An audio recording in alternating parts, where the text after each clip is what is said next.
tardes a todos, a todas. En principio agradecer a Diego, a Luis y a todos los que hacen posible este simposio, y además agradecer el espacio que están dando a este proyecto de investigación que es eminentemente jurídico. Probablemente ayer escuchaba varias intervenciones, podemos entrar en diálogo y en tensión con varias de las cuestiones muy interesantes que se plantearon ayer, pero esto también aclararlo. Nuestro es un proyecto de investigación jurídico. Nuestro proyecto se llama La Constitución de la Democracia Deliberativa, aspectos institucionales y prácticos. Y en este proyecto nosotros intentamos rescatar la obra teórica de varios autores relacionados con la democracia deliberativa, pero fundamentalmente de un argentino que fue un jurista y filósofo que se llamó Carlos Santiago Nino. Nosotros armamos o tomamos el marco teórico de este autor, muy joven fallecido, apenas tenía 50 años, pero que fue un autor que además de su desarrollo teórico en el campo de la filosofía jurídica, del derecho y de la democracia, ¿no? Y por eso nos convoca este ámbito también, además de eso, fue un hombre de acción, fue un hombre de Estado. Dejó la teoría y fue a la praxis, y fue quien, junto con otros, construyó el andamiaje teórico conceptual que, por ejemplo, permitió declarar nula la ley de autoamnistía de la dictadura militar y dio fundamentos también para todo el andamiaje jurídico del primer juicio a la Junta, del juicio a la dictadura militar. Entonces, fue un filósofo, es cierto, pero además fue un filósofo en praxis, en práctica, fue un filósofo dando herramientas teóricas, jurídicas, conceptuales a decisores políticos para que implementen determinadas políticas públicas. Rescatando esta figura, nosotros hacemos un estudio de lo que es la democracia deliberativa y intentamos resucitar esta idea en lo que algunos han denominado el giro deliberativo, esta idea de cómo la deliberación pública puede generar mejores decisiones, cómo el conflicto público a partir de la deliberación puede atemperarse a partir de una deliberación que se vaya institucionalizando.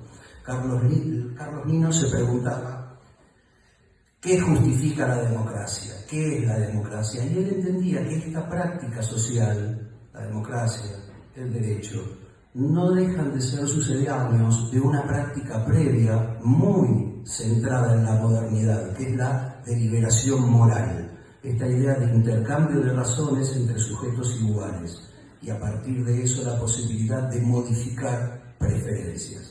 Nino entendía de esta forma a la democracia como un sistema de modificación de preferencias de quienes intervenían en el proceso deliberativo.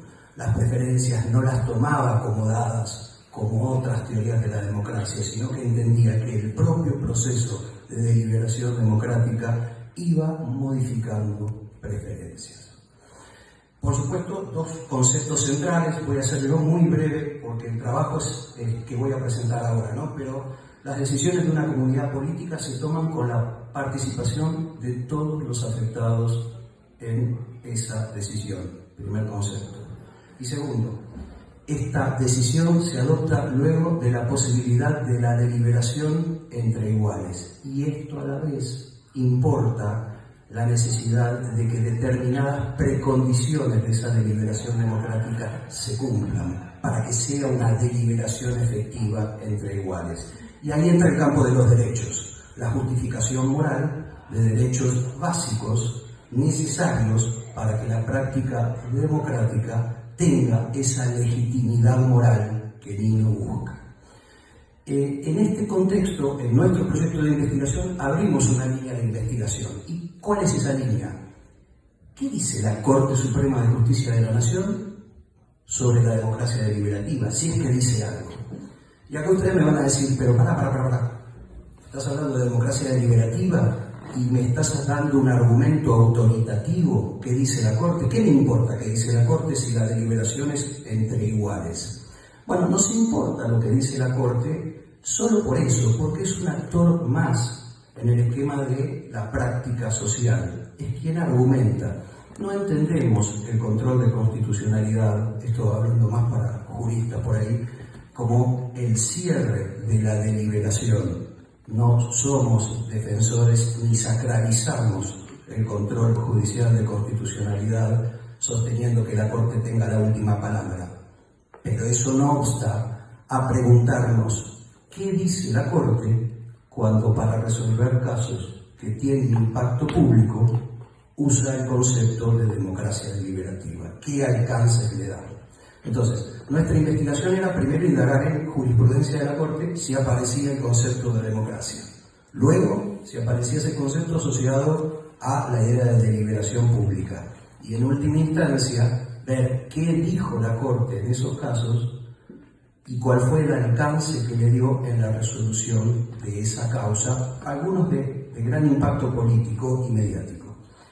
Este es el contexto de lo que vamos a presentar hoy. Estamos trabajando en este aspecto y venimos a presentar 3 casos para mostrar cuál sería el abanico de cuestiones que vamos a ir analizando a lo largo de esta parte del proyecto de investigación. Bueno, dicho esto, voy a dejar a las que realmente trabajaron, que son Lars y el investigador, que en este marco teórico estamos haciendo este trabajo de análisis jurisprudencial de casos de la Corte. ¿Sí? Bien.